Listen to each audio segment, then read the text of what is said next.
నమస్తే 99 TV news కి స్వాగతం. బులెటిన్లో ముందుగా హెడ్లైన్స్. దేశం మీసం మెలేసిన వీరుడు అభినందన్ భారత్కు అప్పగింత.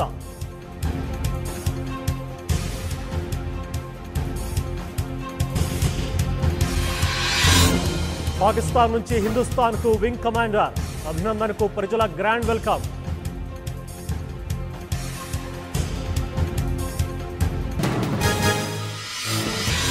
ఇండియాలో అంబరాన్నంటిన సంబరాలు, అభినందన్ ది గ్రేట్ అంటూ ప్రముఖుల ప్రశంసలు.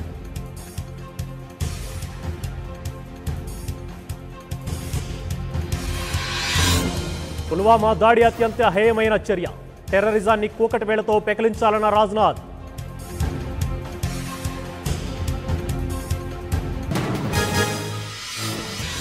పాక్ బెదిరింపులకు భయపడం, పుల్వామా ఘటనను ఓవైసీలో లేవనెత్తిన సుష్మా.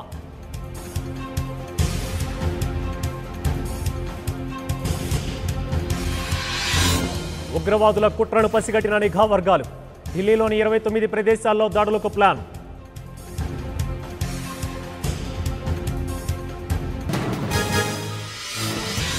కుప్వారా జిల్లాలో ముష్కర వేట, 2 టెర్రరిస్టుల హతం.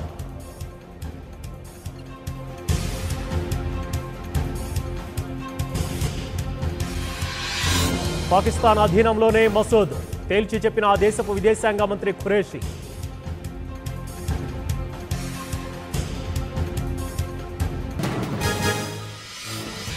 రేపటి నుంచి చిత్తూరులో జనసేన ప్రజా పోరాట యాత్ర, రోడ్ షో, బహిరంగ సభల్లో పవన్ ప్రసంగం.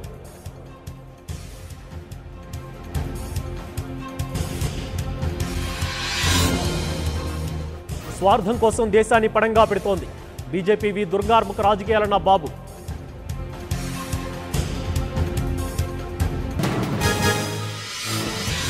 రైల్వే జోన్ అంశంపై బీజేపీ సంబరాలు, ఏపీని మోదీ నమ్మించి మోసం చేశారన్న టీడీపీ.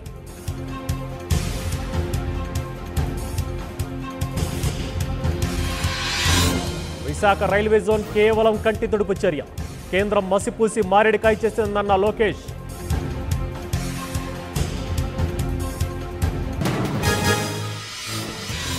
ఏపీలో 5 ఎమ్మెల్సీల ఏకగ్రీవ ఎన్నిక, లాంఛనంగా ప్రకటించిన ఎన్నికల రిటర్నింగ్ అధికారి.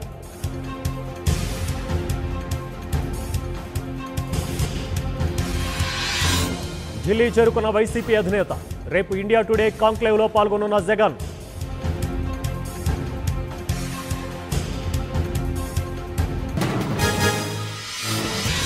ప్రజాధనం దుర్వినియోగంలో బాబు నెంబర్ 1, రాష్ట్ర ప్రజల కలలను టీడీపీ కాల్చి బూడిద చేసిందన్న వైసీపీ.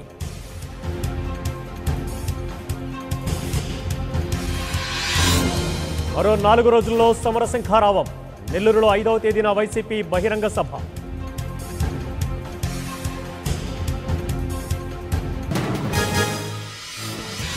ఎంపీగా పోటీకి మురళీమోహన్ విముఖత, చారిటబుల్ ట్రస్ట్ కార్యక్రమాలపై దృష్టి.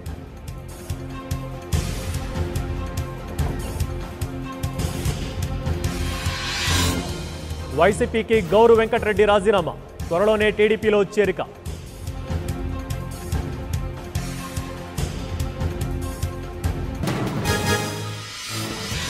మోదీ ఓ దేశద్రోహి, రాష్ట్రంపై ప్రతానిధి ఉత్తుత్తి ప్రమేయమన్న రఘువీర.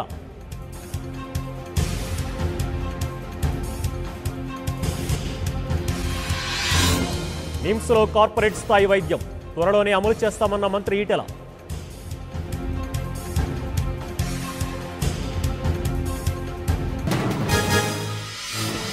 మాతృభాషను మరిచిపోతే మూలాలను మరిచినట్టే, మహిళా విద్యకు ప్రాధాన్యం ఇవ్వాలన్న వెంకయ్య.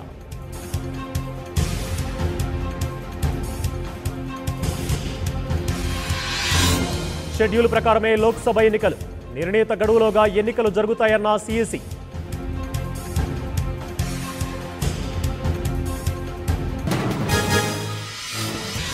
ఐసీఐసీఐ వీడియోకాన్ కేసులో ఈడీ దూకుడు, చందా కొచ్చర్ సహా పలువురి ఇళ్లలో సోదాలు.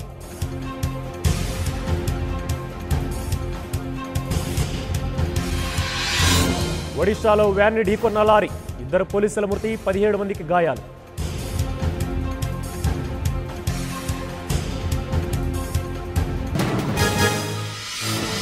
మహేంద్ర సింగ్ ధోని మరో ఘనత, అత్యధిక సిక్సర్లు కొట్టిన భారత ప్లేయర్గా రికార్డ్.